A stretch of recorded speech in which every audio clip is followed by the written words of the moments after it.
সেটাকে প্রাধান্য দিতে বলেছেন, সেটাকে মূল্যায়ন করতে বলেছেন।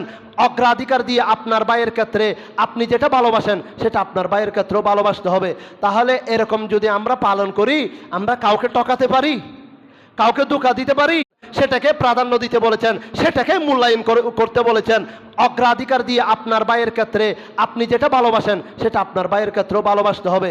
তাহলে এরকম যদি আমরা পালন করি, আমরা কাউকে ঠকাতে পারি, কাউকে ধোঁকা দিতে পারি। এই বিদ্যুৎ বিল, বিদ্যুতের মিটার চার্জ প্রতি মাসে 180 টাকা, তারপরে ব্যাট, এগুলি কি? এগুলি তো জুলুমবাজি। বিদ্যুতের আমার টাকা দিয়ে আমি মিটার কিনলাম, এই মিটারের কেন আমি আবার উল্টো ফোয়াট দিব, আবার চার্জ দিব? এগুলি হচ্ছে প্রতারণা, এগুলি হচ্ছে ধোঁকাবাজি, এগুলি সরকারের অপকৌশল। সাধারণ জনগণ, আজকে জনগণ মজলুম, জনগণের উপরে জুলুমবাজি করা, এগুলি কিসের ব্যাট? এগুলিতে আমরা আগে দিই নাই? আমাদের পূর্বপুরুষ মুরব্বীরা এগুলির